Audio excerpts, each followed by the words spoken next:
नमस्कार, आपके साथ मैं रोहित कुमार। आप इन्फॉर्मेशन पर है। पटना जिले की 14 विधानसभा सीटों पर भी आज वोटिंग हो गई है। कौन जीत रहा है, शुरू करेंगे सबसे पहले मोकामा से। मोकामा सबसे हॉट सीट बन गई पूरी बिहार की, जिस पर बस बिहार की नहीं बल्कि देश और दुनिया की नजर है, क्योंकि वहां पर जिस तरीके से दुलाल चंद्र यादव की हत्या हुई, उसके बाद से अनंत सिंह जेल गए। सूरजभान सिंह की पत्नी मीना देवी चुनाव लड़ रही हैं। हुआ क्या, दिन भर हमारी टीम वहां पर थी, ग्राउंड रिपोर्ट लेकर क्या हाजिर हुई है। अनंत सिंह, पीयूष प्रियदर्शी, जन स्वराज की या वीना देवी आरजेडी की, यानी कि सूरजभान सिंह की पत्नी।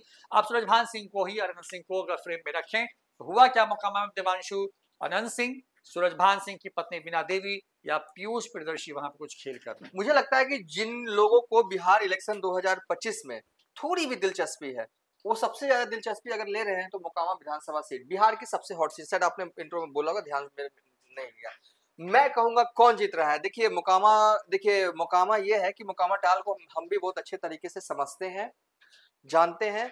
और मेरे हिसाब से मैं बस ये कहूंगा कि कुछ भी हो सकता है, इतना कह के जो है हम अपना कंक्लूजन तो चलिए, यही कुछ भी हो सकता है इस सीट पे, क्योंकि टीम ने भी यही रिपोर्ट की है कि वहां पे जो है मामला फंस सकता है। बाढ़ विधानसभा सीट की बात करते हैं। ज्ञानेंद्र सिंह ज्ञानू का टिकट काटा गया, सियाराम सिंह को टिकट दिया गया। लल्लू मुखिया आरजेडी से दिए गए, दबंग है उस इलाके के। देवांशु राजपूतों की का गढ़ भी कहते हैं पटना जिले के अंदर में।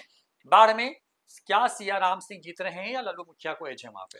देखिए एज कैसे कह दें। देखिए बाढ़ बाढ़ विधानसभा सीट, देखिए बिहार में दो विधानसभा सीट जो है वो मानी जाती है राजपूत समाज का, एक नवीनगर और एक बाढ़ विधानसभा, यानी कि राजपूत बहुल सीट है ये। और राजपूत बहुल सीट पे आरजेडी ने स्थानीय ही सही लल्लू मुखिया को उतारा है। लल्लू मुखिया जो है वो यादव समाज से आते हैं। अब ऐसे में क्या बाढ़ के Rajput Rajput point to be noted, Rajput जो है वो लल्लू मुखिया को वोट करेंगे?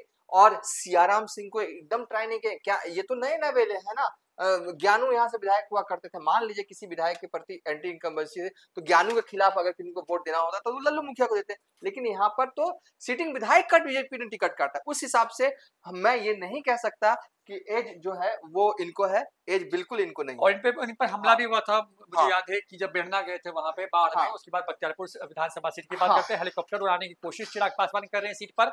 अनिरुद्ध कुमार आरजेडी के हैं वहां पर।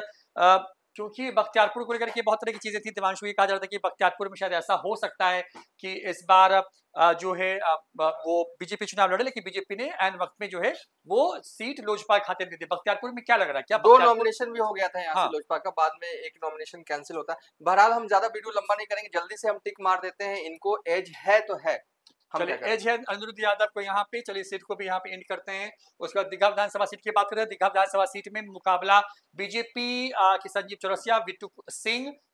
संजीव चौरसिया को देवांशु ने यहाँ पे मतलब बिना मेरे कुछ कहे हुए एक तरीके से बहुत इसको एज दे दिया है। दिव्या गौतम यहाँ पे थी, तेजस्वी यादव के लिए प्रचार करते हुए नजर आए थे, लेकिन यहाँ पे संजीव चौरसिया को एज है। बहुत हार्डकोर बीजेपी का कह सकते हैं कि पूरा जोन है। पटना शहरी सीट है बिल्कुल, और यहाँ पर बीजेपी को डिफीट करना इतना आसान बिल्कुल भी नहीं है। हालांकि पिछले बार के चुनाव की बात करें तो सीपीआईएमएल को जो है इस सीट पर 50,000 से ज्यादा वोट आए थे। इस बार जनस्वराज से बिट्टू सिंह चुनाव लड़ रहे हैं। कोशिश में थे कि इनको टिकट जो है बीजेपी या जदयू से मिल जाए, लेकिन ऐसा हुआ नहीं यहाँ पे। तो दीघा की बात कर ले। अब बांकीपुर पे आ रहे हैं। बांकीपुर में सरकार के मंत्री नितिन नवीन, रेखा गुप्ता आरजेडी से चुनाव लड़ रही है, वंदना कुमारी जनस्वराज से। लंबे वक्त के बाद आरजेडी बांकीपुर शहरी सीट पर चुनाव लड़ रही है। चलिए, नितिन नवीन जीत रहे हैं। बड़ा मार्जिन होगा, छोटा होगा, क्या होगा? देखिए मार्जिन बड़ा ही होना चाहिए। देखिए अब कमेंट्री अगर आप करवाइएगा तो लंबा हो जाएगा, लेकिन बस चलिए, बड़ा मार्जिन होगा इस सीट पर। कुम्हरार सीट की बात करते हैं। पहली बार बीजेपी ने प्रयोग किया है यहाँ पर। कुशवाहा जो कायस्थ वोटर है उसका टिकट काटा है। संजय गुप्ता को मौका दिया है यहाँ पर। बीजेपी के एक वर्कर के तौर पर थे, अचानक से टिकट मिला, सब चौंक गए। अरुण सिन्हा विधायक थे, उनका टिकट काट करके इंद्रदीप चंद्रवंशी कांग्रेस के यहाँ पर कहीं नहीं दिखे पूरे चुनाव प्रचार के दौरान। मुझे तो नहीं दिखे, कम से कम पटना शहर के अंदर की सीट है, नहीं दिखे। केसी सिन्हा जनस्वराज के हैं, बड़े शिक्षाविद हैं, किताबें इनकी आती हैं और कई बच्चे जो हैं इनकी किताबों को पढ़ के पढ़े। आपने जब कहा ना कि इनको मैं कहीं नहीं दिखे, मैं कुम्हरार विधानसभा सीट का वोटर हूँ और जब मैं ये थंबनेल बना रहा था तब इनका नाम मैं जान रहा हूँ।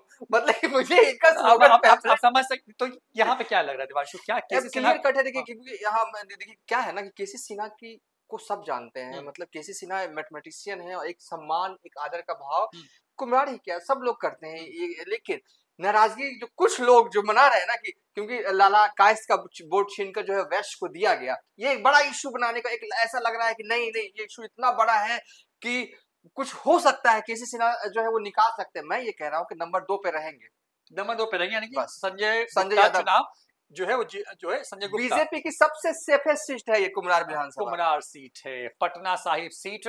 नंदकिशोर यादव का टिकट काटा गया यहाँ पर। शशांक शेखर बहुत पढ़े लिखे व्यक्ति हैं कांग्रेस के, वो मैदान में ही यहाँ पर रत्नेश कुमार को बीजेपी ने टिकट दिया।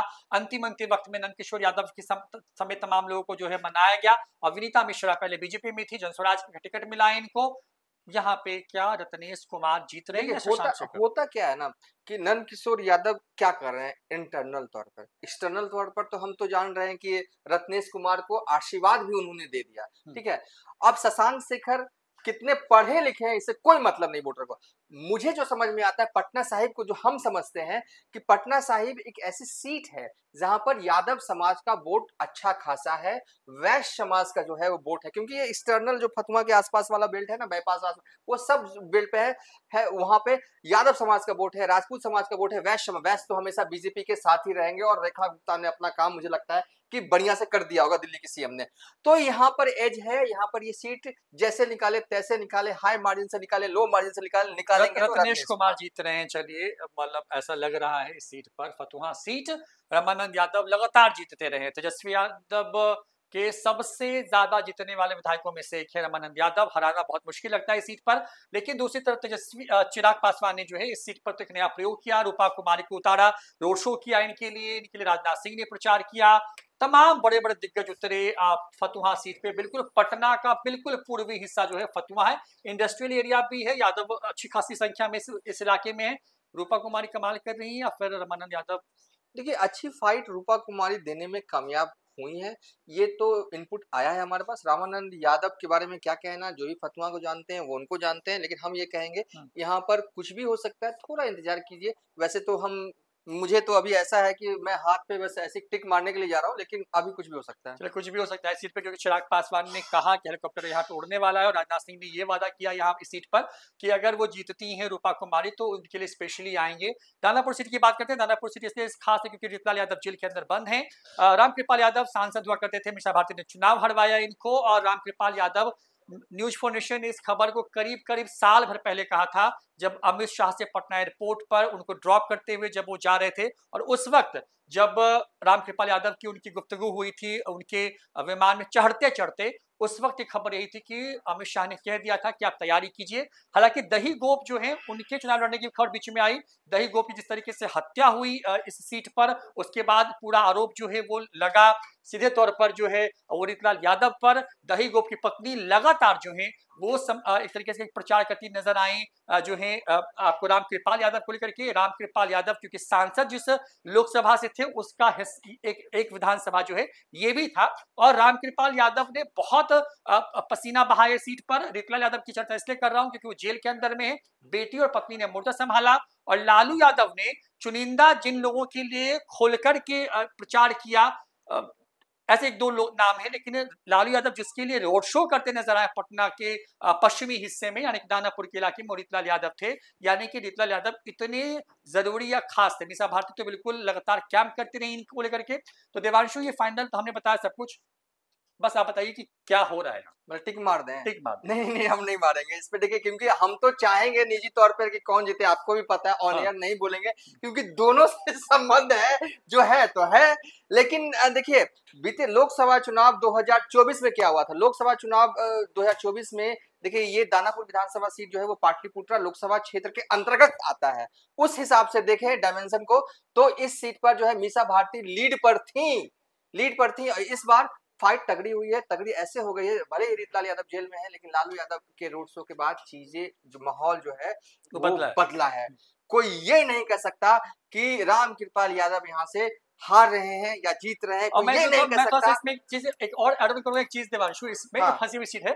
मैं इसमें थोड़ा सा एक और ऐड ऑन करूंगा कि जो नक्का दियारा है पटना का, जो गंगा की बिल्कुल उस मतलब पटना के उत्तरी हिस्से का जो इलाका है जहाँ पे बड़ी संख्या में यादव वोटर है, करीब 9-10 हजार के आसपास में, वहां से अगर एक मुश्त वोट रितलाल यादव के पक्ष में हुआ होगा तो वहां से वो निकल जाए, क्योंकि बहुत सारे लोगों के पोलिंग स्टेशन जो है, बूथ्स जो है, वो गंगा इस पार थे और बहुत लोग उस तरफ थे। हाँ। तो नाव नहीं चली आज दिन नहीं चली। और हाँ। सुबह 6 बजे से लेकर के मेरे पास जो इनपुट था कि शाम के 6 बजे तक नाव चलाने की अनुमति नहीं मिली। हाँ। तो वहां पे एक तरीके से ये भी हुआ कि वहां पे जो है जो वोटर था वो निकल ही नहीं पाया या वोट दे नहीं पाया। अगर ये खेल हुआ होगा तो यहाँ पर एक एज शायद बन सकता है, लेकिन फिलहाल आप कह रहे हैं कि हम फाइट ही देंगे, क्योंकि सेफ साइड चलने में ठीक है। चलिए, फंसे हुए तो हमने बढ़ा दिया। मन्नेर की बात करते हैं, जो है मन्नेर पर भाई वीरेंद्र जो हैं उन्होंने आज खूब हंगामा किया, वहां पर वीडियो सामने आया ये भाई वीरेंद्र को लेकर के, और भाई वीरेंद्र को चलिए यहाँ पे हटाते हैं यहाँ पे। और यहाँ पर देखिए जितेंद्र यादव लोजपा मतलब कहीं रेस में नहीं थे, हालांकि आज हंगामा खूब हुआ सीट पर। मन्नेर की बात हो गई, फुलवारी शरीफ सीट की बात करते हैं। ये श्याम रजक है, बहुत लंबे वक्त के बाद यहाँ पे चुनाव लड़ रहे हैं, नीतीश कुमार के सबसे खास लोगों में थे। गोपाल रविदास CPI-ML के यहाँ पर थे। बहुत खराब रिपोर्ट थी कि जो विधायक वहां पर जीत करके पिछले बार गए उन्होंने कोई काम नहीं किया। मुस्लिम बहुत बहुल सीट भी कह सकते हैं इसको, पटना का एक जो दक्षिणी हिस्सा है पटना शहर का, वो इस विधानसभा को टच करता है, पुनपुन वगैरह के हिस्से को छूते हुए। और यहाँ पर फुलवारी में दिवांशु, देखिए फुलवारी में हमें लगता है कि देखिए एज जेडीयू को है, और ये जेडीयू को नहीं, मैं कहूंगा कि श्याम रजक को जो है यहाँ पर एज है। मैं इन्होंने इतनी मेहनत कर दी, और इनकी जो छवि निजी छवि है, इनकी रिश्तेदारी है भाई, कई मुस्लिम समाज के लोग घर आना जाना खाना सब इनका चलता रहता। अगर ये सीट जेडीयू निकालती है, एनडीए निकालती है, टोटल क्रेडिट जो है वो श्याम रजक को जाएगा। और इस बार चीजें थोड़ी सी बदली हुई है, लेकिन फिर भी अगर जीतते हैं तो ये मिरेकल होगा, क्योंकि मुस्लिम बहुल सीट आप कह सकते हैं कि पूरा फुलवारी शरीफ बेल्ट ही है ना, मतलब कि मुसलमान समाज के लोग जो है मेजॉरिटी में रहते हैं, और ऐसे में ये सीट का निकाल लेना मतलब कि मिरेकल होगा, लेकिन फिर भी एज तो है। चलिए एज है इस सीट पर। मसौरी सीट की बात करते हैं, पालीगंज में संदीप सौरभ को एज है वहां पर। संदीप सौरभ, मुझे लगता है कि अगर एनडीए का विनिंग रेशियो अगर देखिए आप बक्सर शुरू करके आप आते हैं तो संदीप सौरभ यहाँ पे उस रथ को रोक देंगे, ये यहाँ पे नजर आ रहा है। विक्रम की बात करते हैं, सिद्धार्थ सौरभ हैं, पहले कांग्रेस के विधायक थे, समर्थन में आ गए थे एनडीए के फ्लोटेस के दौरान में। और अनिल कुमार कांग्रेस के यहाँ पर हैं, अनिल कुमार वहां पे पूर्व विधायक भी रह चुके हैं। संदीप सौरभ सिद्धार्थ सौरभ माफ कीजिएगा, या चलिए सिद्धार्थ सौरभ जीतते हुए नजर आए, क्योंकि उस इलाके में बहुत सक्रिय हैं और यूथ के अंदर आइकॉन बने। तो ये पटना जिले की 14 सीट है। और यहाँ पर पटना की कई सीटों पर जो है जो बीजेपी जीतती रही वो जो जीती रही है, लेकिन कई सीटों पर अच्छी खासी फाइट जो है वो है। तो ये है पटना जिले का हाल। 14 सीटों पर एनडीए और महागठबंधन में कौन जीत रहा है, कौन हार